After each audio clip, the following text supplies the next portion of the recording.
I'm going to the stop and I have to set the motion. So I want alternating and I want to do the tringle. So I take the numbers from the spreadsheet.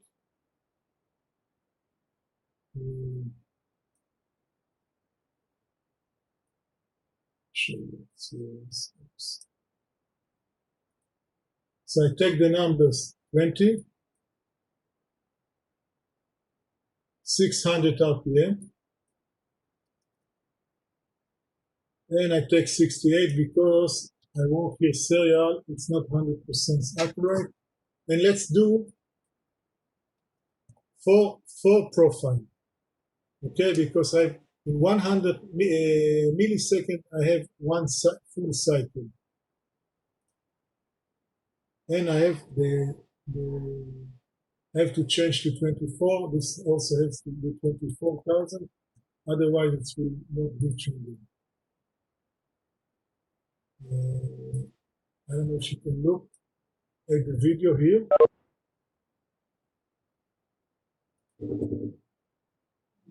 Okay, you see, I got 5 tringle, and if I measure them,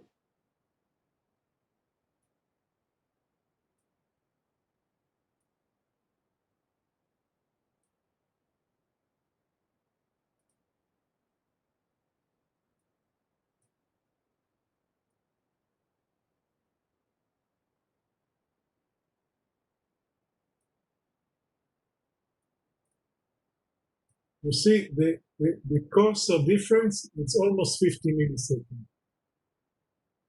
So I did exactly tringle according to my calculation on the right side. And if I take the cursor, the whole, this is one cycle, so this is 100 milliseconds. So I have 50 milliseconds where my shaft jogged for a quarter of rev, and then I have 50 milliseconds for my camera.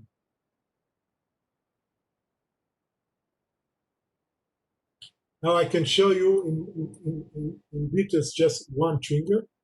So I change it to 100. And I record the V command and the velocity. I have just to do alternating again and put the RPM, which was 600. Here I see.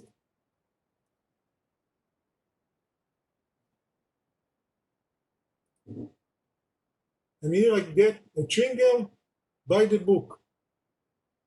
I made the calculation of 50 milliseconds with the acceleration, and I got a trigger according to the book. So if I had a mistake, like if I show you, if I put, for example, 450 RPM,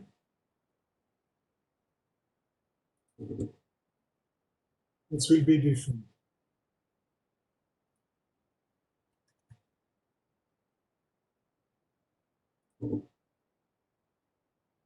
Okay, so here I get a tringle motion profile according to the book. Now here we can play a little bit with PID parameter. I can just, to show you, I can put here 0, 2 and 0, 1.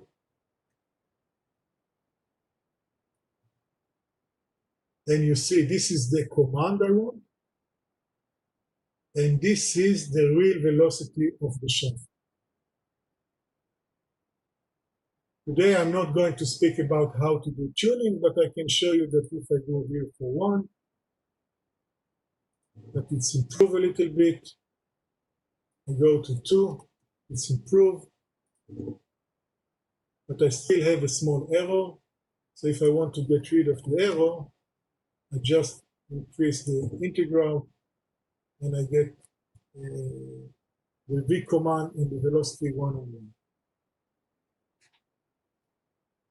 The next things I'd like to show you is the trapezoid, which is the most common profile. I will go on the Excel and show you. This is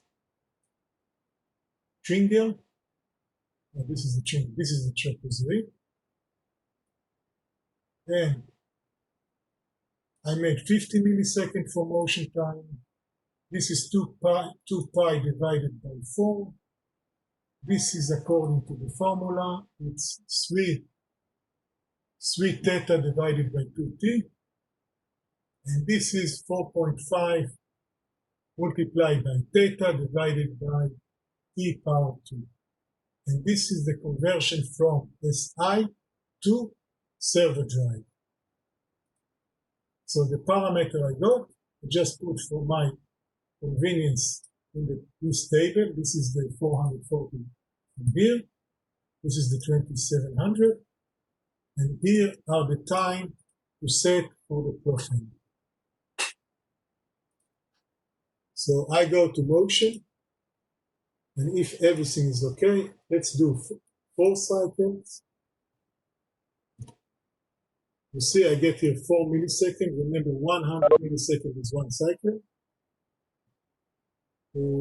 So let's see what's the number. So I have to put here first, don't forget, the 2700 RPM. So you see, when I go from tringle to trapezoid, I increase the acceleration, and I decrease the speed, and that's why it's more efficient. This is 27. Here I have to put 27.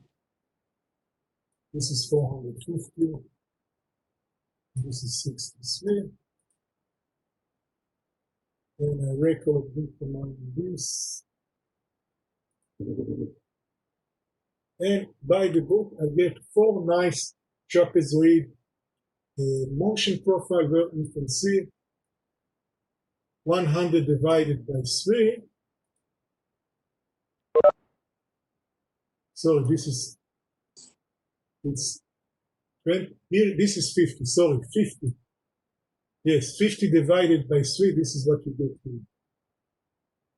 So 50 divided by 3, if I take my calculator, I cannot do it in my head. So it's like 16. So here you can see that this is almost 16 milliseconds. And this is also will be 16 milliseconds. You see exactly 16 milliseconds according to the book. And the whole profile trapezoid is 50 plus minus, and the whole cycle is 100 milliseconds. Now you can see now from the numbers that for tringle I use 600 RPM, and here I use 450. And that's probably why trapezoid is much more common and much more efficient. Now let's do only one.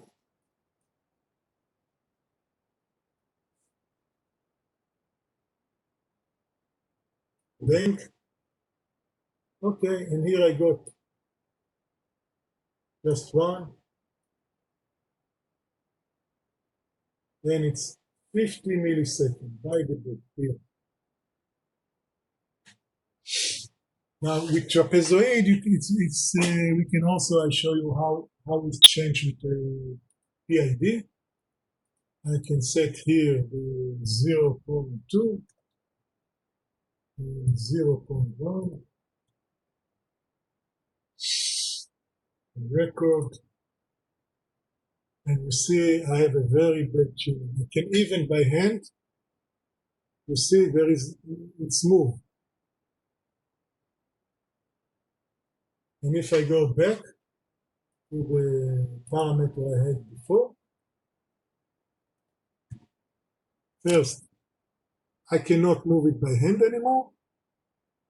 Then you get the nice support.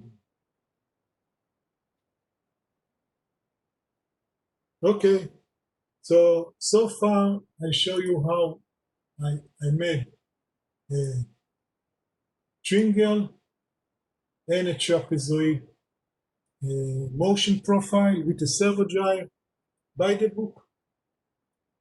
The next things I want to show you is recording of the velocity with the position feedback. So to do that, I have first to move back to position velocity 0. So I have to disable, and I go back if you look here, the position is very big. It's, I don't know, 12,129,000.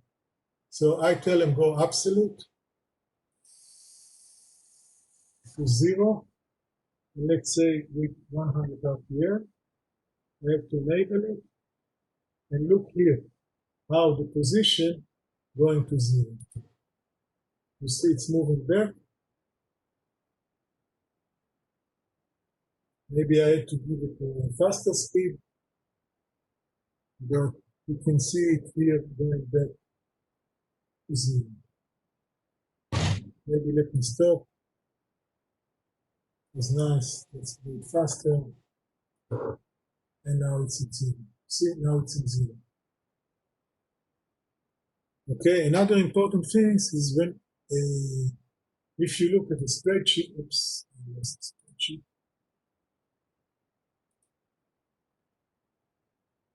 A quarter of a rev, it's 1 million counts. And the velocity is a 600. So let me show you what's happened if I record them without any staining. So where is the PFB? This is the PFB. So first time I will go to serial. Velocity, yes, I'm still enabled, yes, yes. I go back to serial velocity. And I will do alternating. In our case, I will do the trigger. I go back to the trigger since 25. Now I have to go back to the 600 RPM and to the 68. Now if I do the record, looks what's happening. I have to enable. So I see only the position feedback. I don't see the velocity. So if I want to see the velocity, I have to scale it. So what I did here, I just divide the PFD with 600 RPM. And I got the 1748, which I'm going to put here.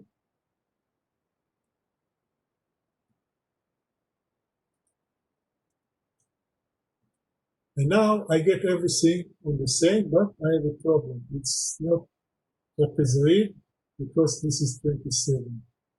I didn't put the right number. So I have to go back to PFD 0. So I go back, absolute 500. And you see I have to go quarter back. And I'm back. I go back to velocity. I hope I don't go too fast so you can follow me. So for trapezoid, I need 20. I need 600, 24, and 24.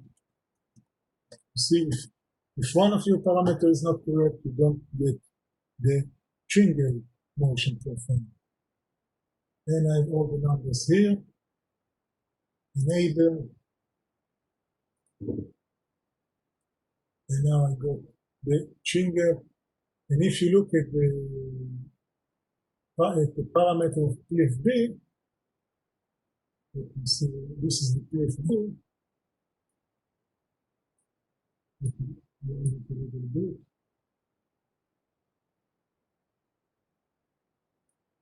So now between the cursor,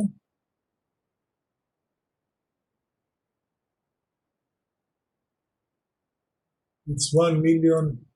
It's a little big in 1 million, which is a quarter of a rev. And here you can see I can do the motion. I have to go back to PFD because if I don't go to PFD 0, I will get this.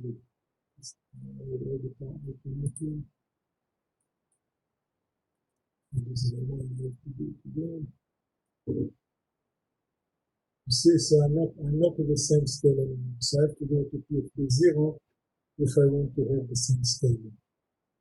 So I show you how I do the velocity trigger with a position feedback.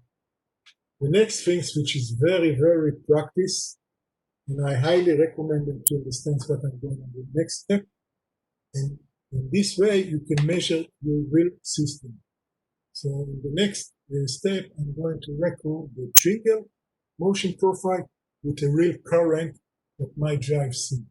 So I go to alternating, and I'm not going to measure the position. I'm going to record the current. So I go back to 1, and let's see what's happening if we record. So you see, I don't see the IQ. You see, because the IQ is very small. So what I'm doing, I multiply it by 600 because it's plus minus 1. Okay, now I can see the current where I do the acceleration. And if I look at the parameter, at the measure, I will see that the RMS is 0.71 amp, and I have to divide it by square 2. So let me show you what I'm doing. I'm going back to the spreadsheet, and I will show you, I did the calculation in advance. I will not go into detail, but I will just show you. I calculate the acceleration, and I calculate the acceleration of the motor inertia shaft and the load inertia shaft, and then I got that the maximum of the motor is 40. זה קטע, תקשיב, הצטרפתי להדרכה של... Somebody joined us. He's highly welcome, but I don't think so everybody is here. So I made a calculation. You can ask for the spreadsheet to see how I did it. And I got 2.5 and 40.1 watt. Now let's go back to the spreadsheet here. So from the Tmax calculated, I got 0.22. Okay, I just want to show you where I did it. This is the 0.22. I just did 4 calculation. Then I got 0.7. You see, I got here 0.7, 0.10. Okay, if you want to be accurate, I have to put here 0.71. I have to divide it by root square of 2 and multiply it by the MKT of the motor. And I got almost the same number as I got on my theoretical calculation. And I'm very proud of it. I think it's very nice. And if we were in the same room, I will expect everybody to give me a big applause. Okay? Now in this case, I was able to run the real system and see what are the difference between my calculation and the real numbers that I got, and compare 2 of them. So here, I just make the basic calculation. You can look at that later, and got the 0.22 torque maximal. Torque maximal is when I go on. Okay, so if this is the maximum, then the P average will be only 2.55. So my motor is by far very strong for this application.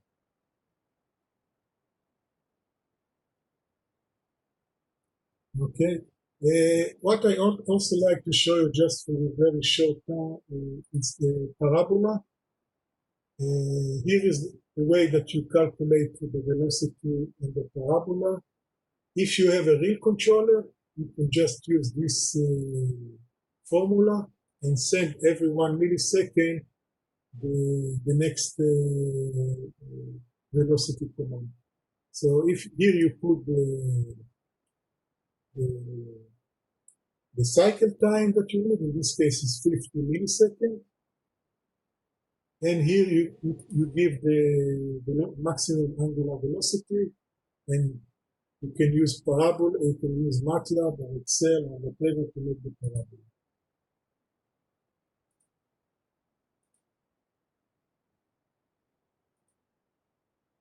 Okay, so we cover all these things that I wanted to show you. I hope I didn't miss anything. Here I can correct the parabola.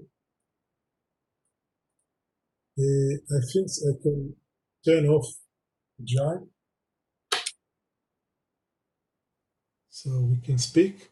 So now I would like to speak about practice.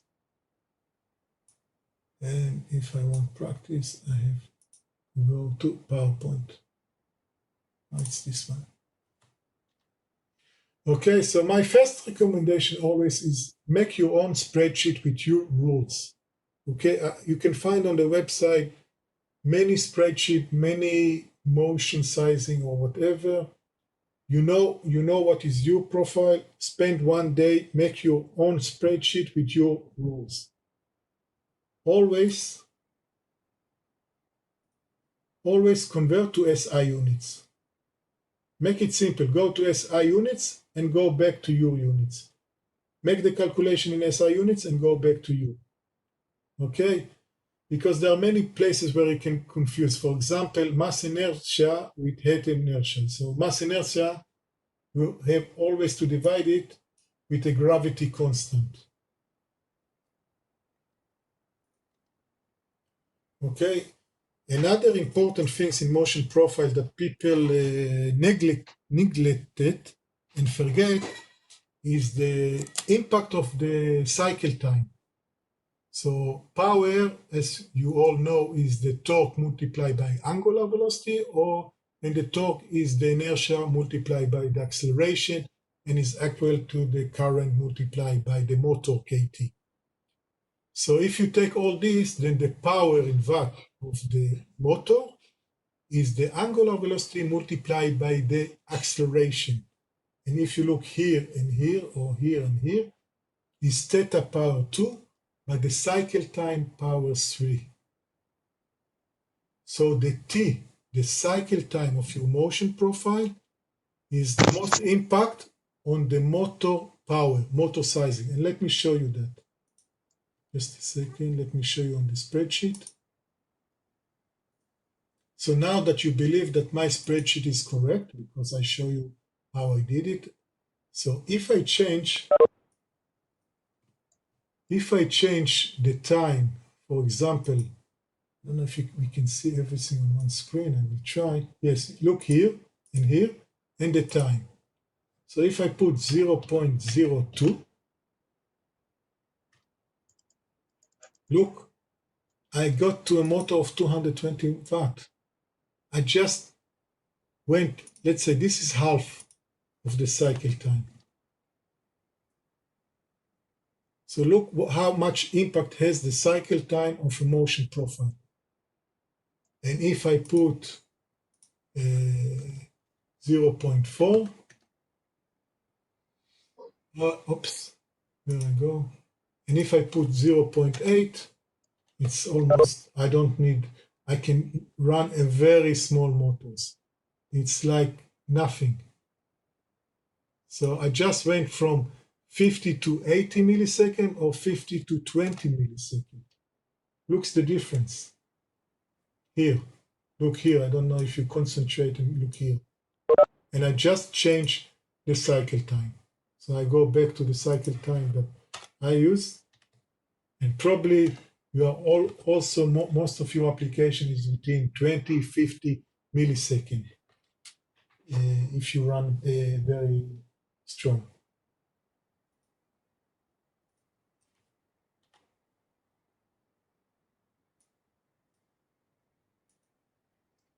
Okay, so the takeaway, what I would like you is to understand that the cycle time has the most impact on the motor power, motor sizing. You can have 3 different motor for the same application. So maybe if you can give more cycle time, you can have, I don't know if my salespeople would like to hear it, but you can buy low-cost dynamic servo dynamic, and you just buy a faster camera or something like that, or vice versa, depend on the cost of each device in your system. Another things that you have to pay attention is the inertial load divided by motor inertia. Typically, we are looking for numbers which are 4 to 10.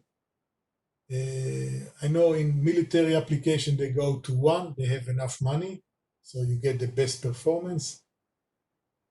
It's very common to have 10, and in China they go to 20 and 30 because they want to save money. Now here you can see, usually you get in a motor datasheet you will get the value of the inertia in kilogram centimeter, but when you go to SI, you have to go 4 shift to the right.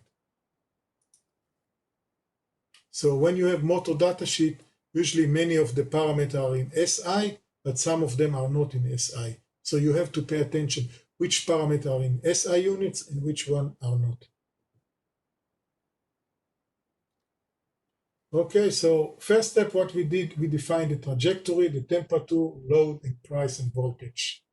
Okay, in theory books, they don't speak about price, but price is very important, and I will always highly recommend it for you to define also the price. So I did a displacement of a quarter of a rev.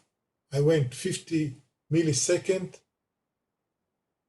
and then 50 millisecond stop time for the camera. The load inertia was almost 1. The T ambient I defined as 60. The inertial load motor in this case is 4.2. I expect to buy it for $400. I don't know if it's a good price or very good price. It's your experience. And the voltage for this case, from my experience, it's a small motor. It will be one phase 230.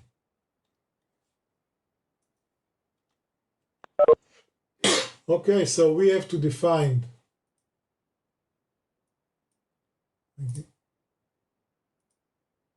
Second. You have to decide the first things if you want triangle, trapezoid, or parabola. I believe that in 90% of the case you will use the trapezoid. You saw it today why. It's not efficient as parabola, but it's so simple compared to parabola, and it's better than triangle. So in this case, I show you an example of triangle. This is all the SI, and this is all the servo drive parameters. So if you look, I have 25 milliseconds go up, and 75 milliseconds from here to the next cycle. That's what I show you today.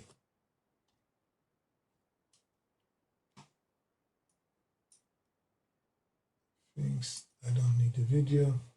So for summary, motor sizing suggestion procedures. I saw many in manuals and on the website.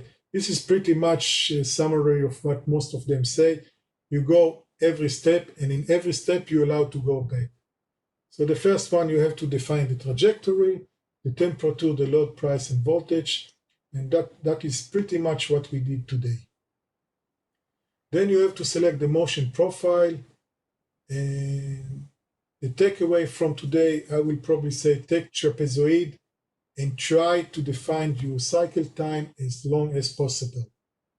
We also spoke a little bit about inertia and external forces. This is plus minus we covered today. And all the other steps I didn't cover today. Maybe one day somewhere we will cover them as well. Now, if we go motor sizing practice, what I suggest is to do the 2 steps I did today. And then ask your vendor, or if you have, get a high servo dynamic performance servo and motor bundle. Run and record your motion profile with position and with current. And once you run it with a current, you have all the information which motor you need and which servo drive you need. Then you can select your motor and drive.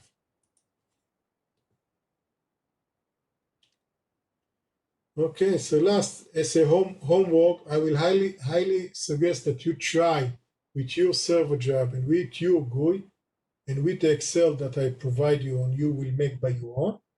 Make a triangle motion profile, make a trapezoid motion profile, and if you have external controller with EtherCAD with 1 millisecond or something like that, feel free, if you have extra time, to make the parabola motion profile. And of course, power, compare your recording with your calculation and see with your spreadsheet the impact of the cycle time, and maybe you can increase the cycle time and decrease the motor size. And I see we just reached the 40 or 55 minutes. So I don't know, I will open now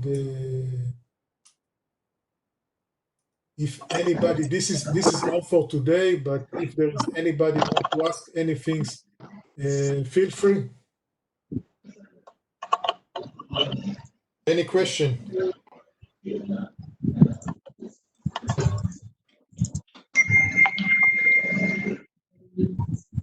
Yes.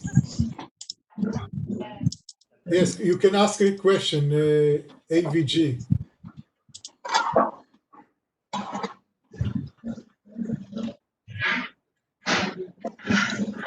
You want to ask something?